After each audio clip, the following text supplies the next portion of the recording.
मैं कवि सुनील पाल, बदायूं, उत्तर प्रदेश से। आज हम महान संत और महान भक्ति काल के कवि कबीरदास जी के दोहों का ये भाग 10वां है। दोस्तों, मेरी वीडियो अच्छी लगे तो मेरे चैनल को सब्सक्राइब और शेयर करना बिल्कुल ही न भूलें।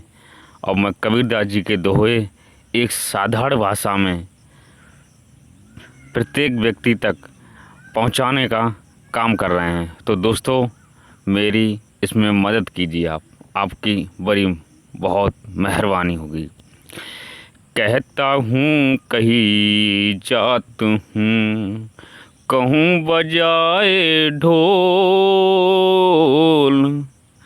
श्वास खाली जात है, 3 लोक का मोल कबीरा, 3 लोक का मोल।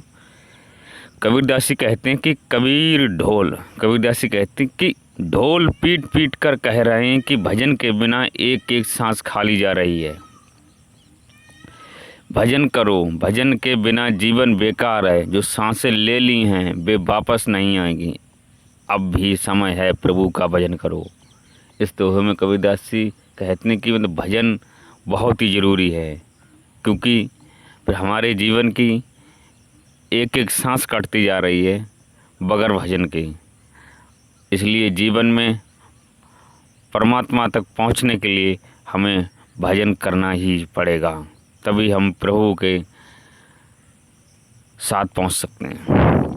मांगन को भल बोलनो, चोर को ना भल चूप, माली को भल बरसनो, धोबी को भल धूप कबीरा, धोबी को भल धूप। इसमें कबीरदास जी कहना चाहते हैं, भिक्षुक के लिए बोलना अच्छा है, बोलने पर ही उसे भीख मिलेगी। चोर के लिए चुप रहना अच्छा है, और माली के लिए बारिश अच्छी है, और धोबी के लिए धूप अच्छी है। इसमें कबीरदास जी कहना चाहते कि जब कोई भिक्षुक मतलब जब किसी के दरवाजे पर जाएगा तो उसके लिए बोलना ही पड़ेगा। अगर भाई बोलेगा ना तो उसे भिक्षा ना मिलेगी। और फिर माली के लिए बारिश बहुत ज़रूरी है। अगर बारिश नहीं होगी तो उसका सारा वन बगीचा सूख जाएगा। और धोबी के लिए धूप बहुत ज़रूरी है। अगर धूप नहीं पड़ेगी तो उसके कपड़े कैसे सूखेंगे।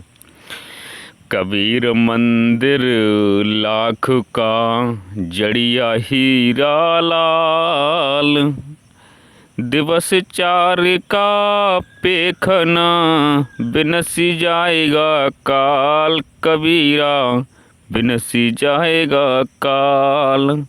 कबीरदास जी कहते हैं, ये शरीर लाख के बने मंदिर के समान है, जिसमें सौंदर्य रूपी हीरे, पन्ने और लाल जड़े हुए हैं।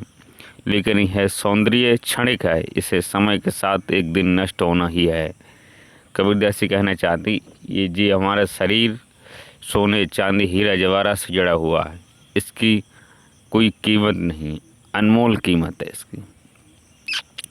साधु भूखा भावों का, धन का भूखा नाई, धन का भूखा जो फिरे, सो तो साधु नाई कबीरा, सो तो साधु नाई।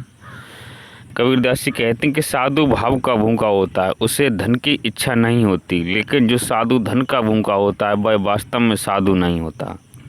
इस दोहे में कबीरदास जी कहना चाहते हैं कि साधु को तो केवल परमात्मा का भजन ही करना चाहिए। उसे धन से, दौलत से कोई लोभ नहीं होना चाहिए।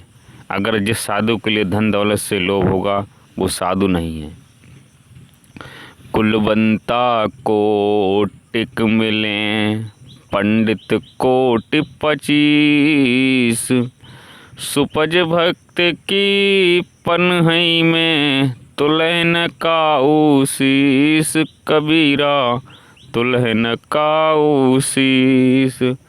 कबीरदास जी कहते हैं कि उत्तम कुल के करोड़ों लोग मिलें, शास्त्र ज्ञान रखने वाले चाहे 25 करोड़ मिलें, लेकिन भक्त चाहे निम्न कुल का ही क्यों ना हो, उसके पाँव के जूते में किसी का सिर नहीं तोला जा सकता। अर्थात भक्त सबसे बड़ा है, उसके सामने सब झूठे हैं।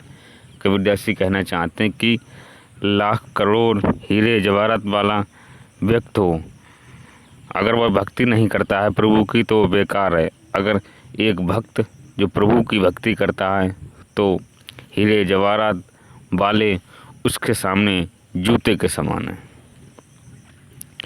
मथुरा काशी द्वारिका हरिद्वार जगन्नाथ, साधु संगति हरि भजन बिन कछु न आवे हाथ, कबीरा कछु न आवे हाथ। कबीरदास जी कहते हैं मथुरा काशी द्वारका हरिद्वार जगन्नाथ आदि तीर्थों का तीर्थाटन करने से कुछ नहीं मिलता। अच्छे लोगों के साथ और ईश्वर के भजन के बिना कुछ भी हाथ ना लगने वाला। कहने का आशय है कि तीर्थाटन में कुछ नहीं रखा है, सज्जनों की संगति और हरि भजन ही मुक्ति का साधन है।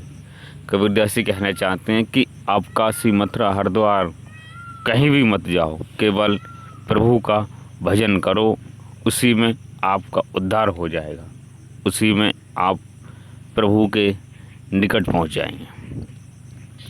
कबीर संगति साधु की जो कर जाने कोय, सकल बिरछ चंदन भय बासन चंदन होय, कबीरा बासन चंदन होय।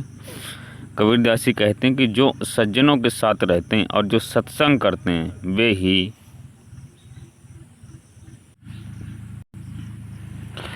कबीरदास जी कहते हैं कि सज्जनों के साथ रहते हैं और जो सत्संग करते हैं वे ही उनके गुणों को अधिक वाकिफ होते हैं।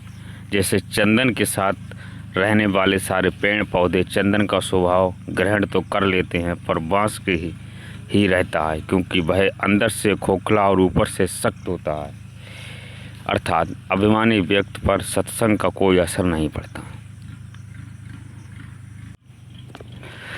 माला फेरत युग गया मिटा न मन का फेर, कर का मन का डारी के मन का फेर, कबीरा मन का फेर।